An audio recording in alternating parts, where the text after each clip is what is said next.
Hello dear students. Dear students, today we are starting with the topic of cash flow statement. That one is cash flow from investing activities. आज हम cash flow investing activities के questions करेंगे। तो basic questions जो आपके MCQ format में या आपके मतलब जैसे क्वेश्चन के काफ़ी सारे वो आ जाते हैं, पार्ट्स आ जाते हैं, तो उसमें आपसे इस टाइप के क्वेश्चंस पूछे जा सकते हैं।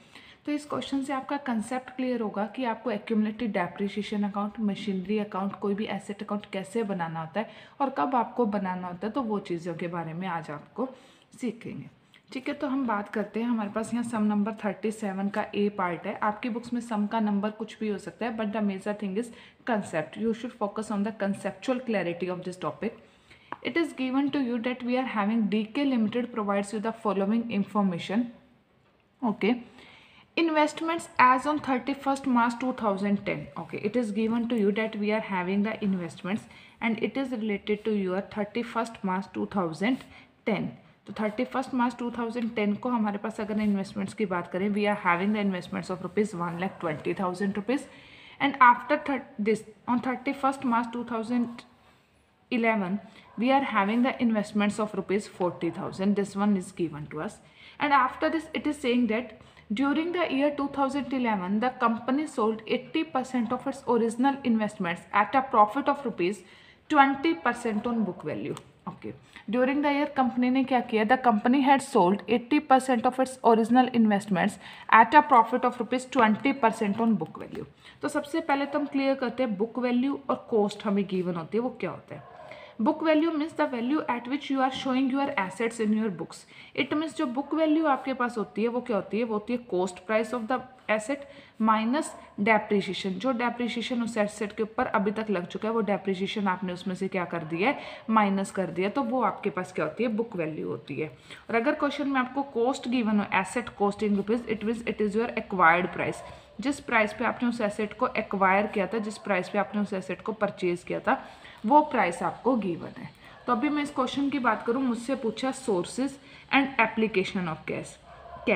सोर्सेज का मतलब कैश आपको कहाँ से मिला, इनफ्लो कितना आया, और अगर मैं यूजर्स की बात करूँ तो यूजर्स का मतलब है मुझे ये बताना है कि मेरे कैश का आउटफ्लो कितना हुआ यहाँ पे. तो सबसे पहले मुझे जो इन्फॉर्मेशन गिवन है, मुझे बोल रहा है I have sold the 80% of original investments at a profit of ₹20% on the book value. तो ओरिजिनल इन्वेस्टमेंट्स तो मेरे पास कौन सी है, ₹1,20,000 की ओरिजिनल इन्वेस्टमेंट्स है कि स्टार्टिंग में तो मेरे पास यही थी, और इसका क्या सेल कर दिया मैंने 80%. तो मैं क्या निकालूंगी 80% of 1,20,000 and it comes out to be ₹96,000. तो 96,000 रुपीज़ की मैंने इन्वेस्टमेंट्स क्या कर दी, सेल कर दी. 96,000 is the book value of the investments which you have sold. अब मैंने इसको प्रॉफिट पे सेल किया, profit is 20% of your book value. तो प्रॉफिट मेरे पास क्या होगा, 20% of 96,000 and it comes out to be rupees. तो ये मेरे पास कितना हो जाएगा,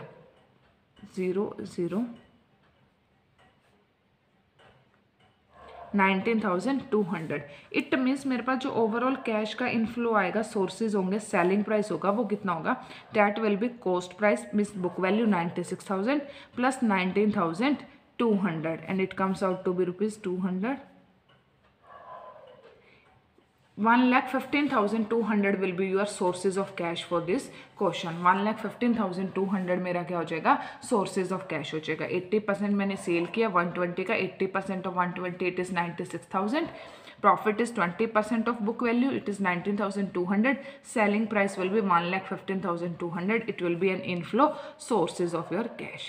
After this it is asking me about the uses. For uses you have to know the amount of purchases of your investments. For this what you have to prepare, you have to prepare investment account.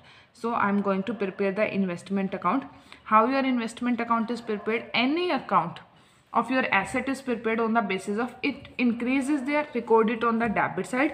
If decreases there in the value of your asset, record it on the credit side. On this basis we are going to prepare our investment account so that we can know how much amount of investments we have purchased during the year. Opening balance, it is given to us to balance brought down. It is always written on your debit side.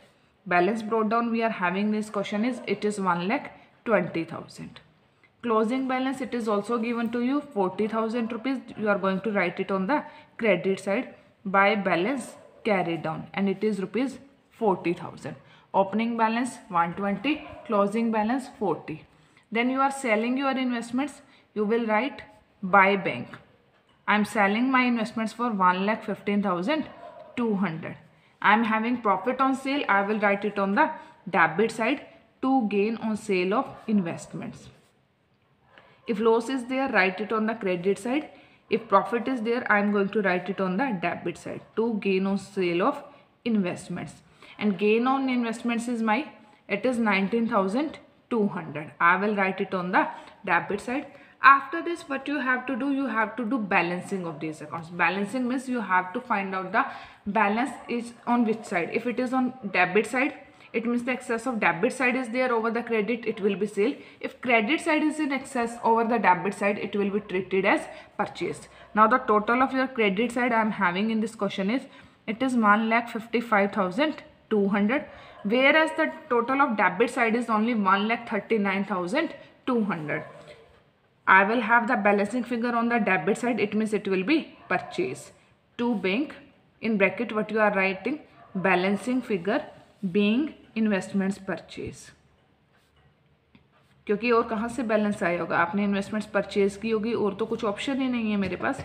Being investments purchase, here I am having 1,55,200, on this side I am having 1,39,200. So investments purchase will be of rupees 16,000. So 16,000 for this question will be my usages of cash. 1,55,200 minus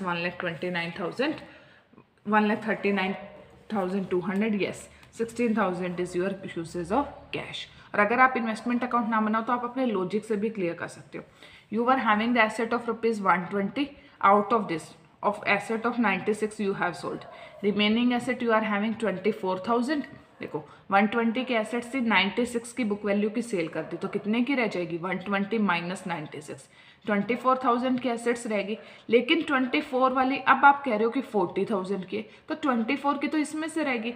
40,000 minus 24, तो during the year 16,000 का जो gap है वो assets, वो investments आपने क्या की होगी, परचेज की होगी. तो यूजेस ऑफ कैश की अगर मैं बात करूँ इस क्वेश्चन में, तो यूजेस में कितना कैश आ गया मेरा, it is rupees 16,000 and on sources I am having the value of rupees 1,15,200. Okay students, this was the solution of this question. Thank you students.